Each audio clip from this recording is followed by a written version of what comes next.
प्रायिकता की आज की इस क्लास में हम प्रश्नावली 14.2 के कुछ प्रश्नों को हल करेंगे।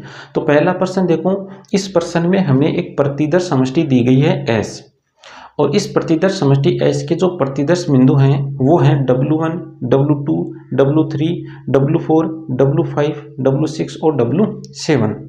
मतलब इस प्रतिदर्श समष्टि में हमें टोटल प्रतिदर्श बिंदुओं की संख्या दी गई है 7, या हम ऐसा भी कह सकते हैं कि इस प्रतिदर्श समष्टि के टोटल परिणामों की संख्या है 7।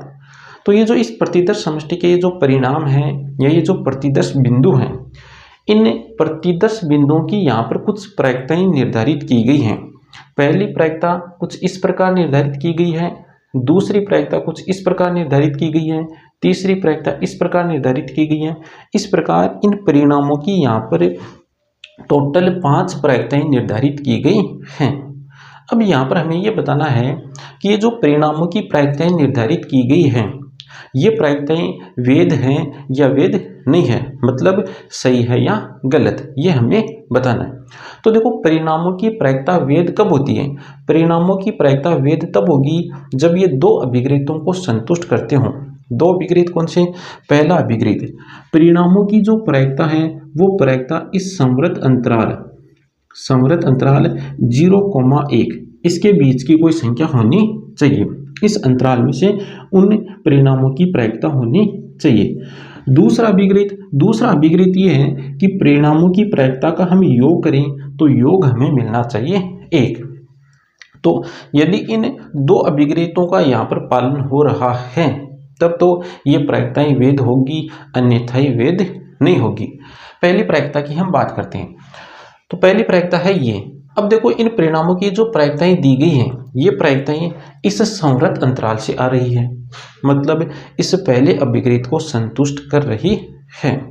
अब बात करते हैं दूसरे अभिग्रहित की। दूसरा अभिग्रहित क्या है कि परिणामों की प्रायिकता का योग कितना होना चाहिए? 1 होना चाहिए। तो परिणामों की प्रायिकता का योग करो। तो पहले देखो, इन परिणामों की प्रायिकता का योग कर लो। इन परिणामों की प्रायिकता का योग हमें मिलेगा 0.1। उसके बाद योग करो 0.1, 0.2, ये बन गया 0.3। 0.3 को यहाँ पर जोड़ दो तो ये बन गया 0.9। 0.9 और 0.1 कितना हो गया? 1.0। तो इन परिणामों की प्रायिकता है 1। तो यहाँ पर ये जो इन परिणामों की प्रायिकता हमें दी गई थी, ये प्रायिकता इन दोनों अभिग्रहितों को संतुष्ट कर रही है। इसका मतलब ये जो पहली प्रायिकता दी गई है ये प्रायिकता वैध है। ये जो प्रायिकता दी गई है ये प्रायिकता क्या है? वैध है। अब आओ दूसरी प्रायिकता में। तो दूसरी प्रायिकता है ये। अब देखो, इन परिणामों की जो प्रायिकताएं दी गई हैं ये प्रायिकताएं इस संवृत अंतराल से आ रही है, तो पहले अभिग्रहित को संतुष्ट कर रही है। अब देखो, दूसरे अभिग्रहित को संतुष्ट कर रही है या नहीं कर रही। तो इनका हम योग करेंगे तो योग हमें मिलेगा 1। तो दोनों अभिग्रहितों को ये प्रायिकताएं संतुष्ट कर रही है। तो ये जो परिणामों की प्रायिकता हमें दी गई है ये प्रायिकता है वैध। ये प्रायिकता क्या है? वैध है। इसी प्रकार अगली प्रायिकता की बात करें तो इस प्रायिकता का देखो, ये जो परिणामों की प्रायिकता हमें दी गई है ये परिणामों की प्रायिकता इस संवृत अंतराल से आ रही है, लेकिन जब हम इनका योग करेंगे तो योग 1 से ज़्यादा हो जाएगा। तो इस दूसरे अभिग्रहित को ये प्रायिकताएं संतुष्ट नहीं कर रही है। इसका मतलब ये प्रायिकताएं वैध नहीं है। तो ये जो तीसरी प्रायिकता हमें दी गई है ये प्रायिकता वैध नहीं है। क्यों नहीं है? क्योंकि परिणामों की प्रायिकता का योग 1 से ज्यादा है। अगली प्रायिकता देखो, तो अगली प्रायिकता में देखो, पहले परिणाम की प्रायिकता हमें ऋणात्मक दी गई है और हमें पता है कि परिणामों की प्रायिकता ऋणात्मक नहीं होती। किसी भी घटना, किसी भी परिणाम की बात कर लो, उसकी जो प्रायिकता होगी वो 0 के बराबर, 0 से बड़ी, 1 के बराबर, 1 से छोटी कोई संख्या होगी। ऋणात्मक प्रायिकता नहीं होती है। तो ये प्रायिकता वैध नहीं है। क्यों नहीं है? क्योंकि पहले अभिग्रहित को संतुष्ट नहीं करी। परिणामों की जो प्रायिकता है वो इस अंतराल से नहीं आ रही। अब आओ अगली प्रायिकता में। तो अगली प्रायिकता में देखो, यहाँ पर ये प्रायिकता है 1 से ज़्यादा। इस परिणाम की जो प्रायिकता है वो 1 से ज़्यादा है और परिणाम की प्रायिकता 1 से ज़्यादा नहीं होती, इस परिणाम की प्रायिकता इस अंतराल से नहीं आ रही। इसका मतलब ये जो प्रायिकता हमें दी गई है ये प्रायिकता वैध नहीं है। तो यहाँ पर लिख दो वैध नहीं है। तो यहाँ पर पहली प्रायिकता और दूसरी प्रायिकता ये तो वैध हैं और ये जो आगे वाली तीन प्रायिकताएं हैं ये वैध नहीं हैं। तो परिणामों की प्रायिकता वैध या सत्य कब होगी? जब दो अभिगृहितों की पालना हो। दो अभिगृहित कौन से? सभी परिणामों की प्रायिकता इस अंतराल से आनी चाहिए, पहला अभिगृहित। दूसरा अभिगृहित, परिणामों की प्रायिकता का योग कितना होना चाहिए? योग होना चाहिए 1। यदि इन दो अभिगृहितों की पालना हो रही है तब वो प्रायिकता वैध होगी, अन्यथा वैध नहीं होगी। अब इस प्रश्न के जैसा एक एग्जाम्पल है, एग्जाम्पल नंबर 4। तो वो प्रश्न आपको या वो एग्जाम्पल आपको स्वयं को हल करना है। अगला प्रश्न देखो, प्रश्न नंबर 2। एक सिक्का 2 बार उछाला जाता है, कम से कम एक पट प्राप्त होने की क्या प्रायिकता है? एक सिक्के को कितनी बार उछाला गया है? 2 बार उछाला गया है। तो प्रतिदर्श समष्टि मिल जाएगी हमें ये। अब हमें प्रायिकता किसकी ज्ञात करनी है? कौन सी घटना की हमें प्रायिकता ज्ञात करनी है? तो हमें जिस घटना की प्रायिकता ज्ञात करनी है वो घटना है कम से कम एक पट प्राप्त हो। तो इस घटना को हमने मान लिया ई। अब हमें इस ई की प्रायिकता ज्ञात करनी है। अब देखो यहाँ पर 2 यादृच्छिक परीक्षण एक जगह हो रहे हैं और हमने बेसिक वाले वीडियो में ये पढ़ा था कि जब 2 या 2 से ज़्यादा यादृच्छिक परीक्षण एक जगह होते हैं तब उस नए यादृच्छिक परीक्षण के जो परिणाम होते हैं वो परिणाम समसंभाव्य भी हो सकते हैं और समसंभाव्य नहीं भी हो सकते हैं। तो आप एक बात हमेशा ध्यान रखना, जब 2 यादृच्छिक परीक्षण एक जगह हो, केवल 2 यादृच्छिक परीक्षण एक जगह हो, तब उस नए यादृच्छिक परीक्षण के जो परिणाम होंगे वो हमेशा समसंभाव्य होंगे। जब 2 यादृच्छिक परीक्षण एक जगह हो तब जो नया यादृच्छिक परीक्षण हमें मिलेगा उस नए यादृच्छिक परीक्षण के परिणाम समसंभाव्य होंगे। अब जो 2 यादृच्छिक परीक्षण हैं वो समान भी हो सकते हैं और अलग अलग भी हो सकते हैं, जैसा कि यहाँ पर दोनों यादृच्छिक परीक्षण हैं समान। तो यहाँ पर केवल 2 ही यादृच्छिक परीक्षणों को एक जगह किया गया है, तो इसका मतलब ये जो परिणाम है ये परिणाम क्या है? समसंभाव्य हैं। और परिणाम समसंभाव्य हैं तब हम प्रायिकता ज्ञात करने का सूत्र लगा सकते हैं। कौन सा सूत्र? अनुकूल परिणामों की संख्या बटा कुल परिणामों की संख्या। तो देखो घटना ई, इस घटना ई को हम समुच्चय के रूप में लिखते हैं, कम से कम एक पट प्राप्त हो, कम से कम एक पट प्राप्त हो। इसका मतलब ये हुआ कि पट की संख्या 1 और 1 से क्या हो? ज़्यादा हो।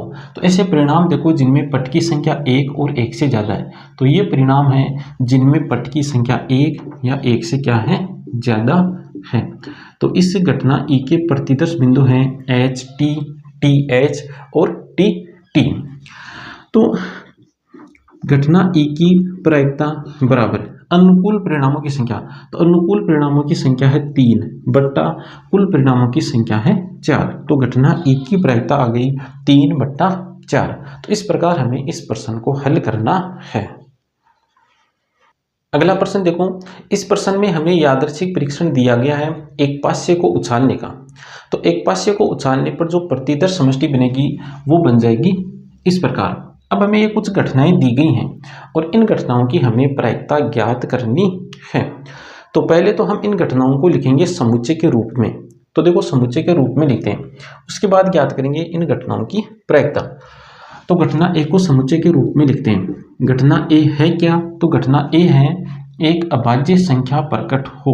तो यहाँ पर देखो अभाज्य संख्या कहाँ पर है? एक अभाज्य संख्या ये रही, एक अभाज्य संख्या ये रही और एक अभाज्य संख्या ये रही। तो घटना ए के प्रतिदर्श बिंदु हैं 2, 3 और 5। अगली घटना देखो घटना बी। घटना बी में क्या लिखा हुआ है?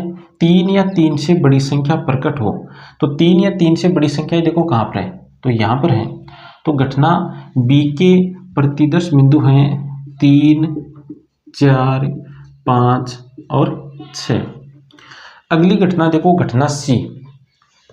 घटना सी है एक या एक से छोटी संख्या प्रकट हो, तो एक या एक से छोटी संख्या कहाँ पर है, तो एक या एक से छोटी संख्या है यहाँ पर। तो घटना सी में प्रतिदर्श बिंदु है केवल एक। अब देखो घटना डी में क्या लिखा हुआ है, 6 से बड़ी संख्या प्रकट हो, तो 6 से बड़ी संख्या यहाँ पर नहीं है, तो घटना डी है एक असंभव घटना। अब देखो घटना ई, 6 से छोटी संख्या प्रकट हो, तो ये सभी संख्याएं 6 से क्या है, छोटी, तो ई घटना में प्रतिदर्श बिंदु होंगे 1 2 3 4 5 6। अब हम इन घटनाओं की प्रायिकता ज्ञात करते हैं। तो घटना ए की प्रायिकता क्या होगी, तो ए के अनुकूल परिणाम कितने हैं, अनुकूल परिणाम है 3 बट्टा कुल परिणाम है 6, तो घटना ए की प्रायिकता हो गई 1/2। अब देखो घटना बी की प्रायिकता, बी के अनुकूल परिणाम कितने हैं 4 और कुल परिणामों की संख्या है 6, तो घटना बी की प्रायिकता हो गई 2/3। अब ज्ञात करो घटना सी की प्रायिकता, तो घटना सी के अनुकूल परिणामों की संख्या है 1 बट्टा कुल परिणामों की संख्या है 6, तो घटना सी की प्रायिकता हो गई 1/6। अब ज्ञात करो घटना डी की प्रायिकता, तो डी के अनुकूल परिणामों की संख्या है 0 बट्टा कुल परिणामों की संख्या है 6, तो डी की प्रायिकता हो गई 0। अब ज्ञात कर लो घटना ई की प्रायिकता, तो ई के अनुकूल परिणामों की संख्या है 6 और कुल परिणामों की संख्या कितनी है 6, तो घटना ई की प्रायिकता हो गई 1। तो इस प्रकार हमें इस प्रश्न को हल करना है। अच्छा, अनुकूल परिणामों की संख्या का मतलब, इसका मतलब अनुकूल परिणामों की संख्या, अनुकूल परिणामों की संख्या, इसका क्या मतलब है, इसका मतलब ये है कि जो घटना है उस घटना में कितने प्रतिदर्श बिंदु हैं। जैसे घटना ए के अनुकूल परिणामों की संख्या, तो इस घटना ए में कितने प्रतिदर्श बिंदु हैं 3, तो इसके अनुकूल परिणामों की संख्या कितनी है 3। और कुल परिणामों की संख्या का मतलब, कुल परिणामों की संख्या का मतलब ये है कि जो प्रतिदर्श समष्टि है उस प्रतिदर्श समष्टि में टोटल कितने प्रतिदर्श बिंदु हैं। तो प्रतिदर्श समष्टि में कितने बिंदु हैं 6, तो कुल परिणामों की संख्या कितनी है 6। तो अनुकूल परिणामों की संख्या का मतलब उस घटना में कितने प्रतिदर्श बिंदु हैं, और कुल परिणामों की संख्या का मतलब प्रतिदर्श समष्टि में कितने प्रतिदर्श बिंदु हैं। तो इस प्रकार हमें इस प्रश्न को हल करना है। तो आज की क्लास में इतना ही, मिलते हैं नेक्स्ट क्लास में आगे के शेष प्रश्नों के साथ।